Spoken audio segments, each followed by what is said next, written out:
بسم اللہ الرحمن الرحیم۔ شروع کرتا ہوں اللہ کے پاک نام سے جو بہت بڑا مہربان نہایت رحم والا ہے۔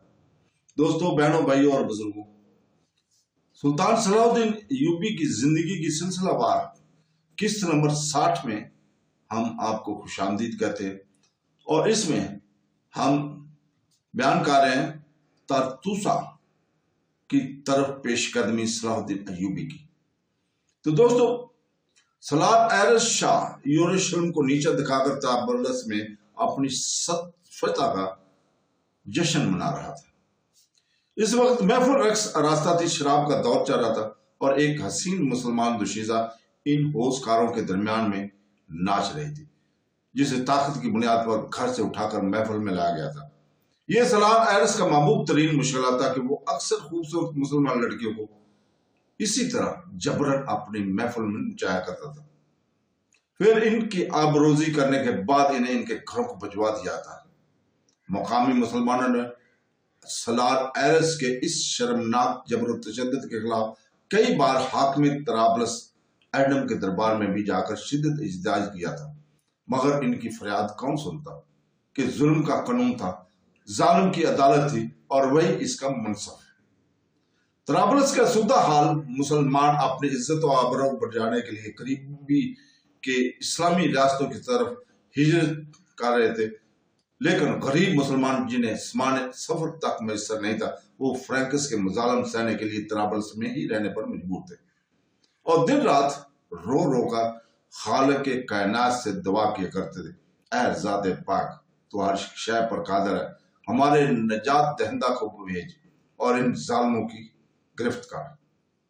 مگر وہ نجات دہندہ ابھی تک نہیں آیا تھا، اور ایک عفت مسلمان دوشیزہ بدکار ایرس کے سامنے ناچ رہی تھی۔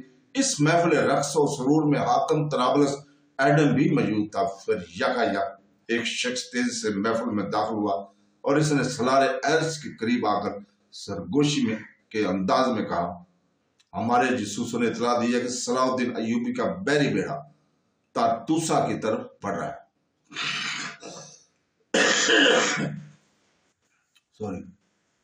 یہ خبر سن کر سلار ایرس اور حاکم طرابلس ایڈم کے ہوش اڑ گئے۔ تارتوسا فرینکس صلیبی فیدائین کا اہم اور مضبوط ترین مرکز تھا۔ ایڈم اور ایرس سوچ بھی نہیں سکتے تھے کہ صلاح الدین ایوبی تارتوسا کا رخ کرے گا۔ محفل رقص درم برم ہو گئے۔ سلار ایرس اور ایڈم اپنے اس مرکز کو بچانے کے لیے بزم کیف و نشاط سے بھاگ کھڑے ہوئے۔ پھر جب طرابلس کی فوج اور فرینکس کا دستہ تارتوسا پہنچا تو صلاح الدین ایوبی کا بحری بیڑا لنگر انداز ہو چکا تھا۔ سلار ایرس کا خیال تھا کہ وہ والی مصر صلاح الدین ایوبی کی مختصر فوج کو آسانی سے شکست دے دے گا، مگر اس جنگ میں صلاح الدین ایوبی کی حکمت عملی ہی کچھ اور تھی، اور وہ اپنے بحری بیڑے میں صرف 2000 سپاہی لے کر آیا تھا۔ اس میں سے 1000 انتہائی ماہر تیر انداز تھے، اور 1000 پیدل اور گھڑ سوار سپاہی تھے جو میدانی جنگ لڑنے میں بے پناہ مہارت رکھتے تھے۔ والی مصر کا تیر انداز دستہ سب سے آگا تھا، اور اس کے دائیں بائیں پیدل جنگجو سپاہی تھے۔ اس کے برعکس فرینکس اور طرابلس کے سپاہیوں کی تعداد 10,000 سے زیادہ تھی، جن میں سے اکثر گھوڑوں پر سوار تھے۔ صلاح الدین ایوبی کے تیر اندازوں نے دشمن سپاہیوں کو ہدف بنانے کی بجائے ان گھوڑوں کو نشانہ بنایا، جس کے نتیجے میں سینکڑوں گھوڑے شدید زخمی ہو کر زمین پر گر پڑے، اور جو گھوڑے کم زخمی ہوئے تھے وہ بدحواس ہو کر پیچھے کی طرف بھاگے، اور اپنے پیدل ہی سپاہیوں کو رون ڈالا۔ تیروں کی بارش اتنی تیز تھی کہ فرینکس اور طرابلس کی فوجیوں کو سنبھلنے کا موقع ہی نہیں ملا۔ پھر دیکھتے ہی دیکھتے میدان جنگ کا نقشہ ہی بدل گیا۔ کثرت تعداد کے نشے میں چور صلیبی سپاہی بدترین شکست کھا کر محفوظ ٹھکانوں کی طرف بھاگنے لگے۔ ان میں فرینکس کا سلار ایرس بھی تھا، جسے اپنی شجاعت پر بڑا ناز تھا، اور وہ کبھی کبھی اپنے غرور تکبر کے جوش میں کہا کرتا تھا، میں تنہا 100 مسلمان سپاہیوں کا مقابلہ کر سکتا ہوں۔ آج وہی ایرس اور مسلمانوں کے خون کے پیاس سے وحشی فرینکس اپنے ہی گھر میں 2000 مسلمانوں کا مقابلہ نہ کر سکے۔ ایک شاہسوار مسلمان نے دور تک سلار ایرس کا تعاقب کیا، اور پھر قریب پہنچ کر پیچھے سے فرینکس کے قید پر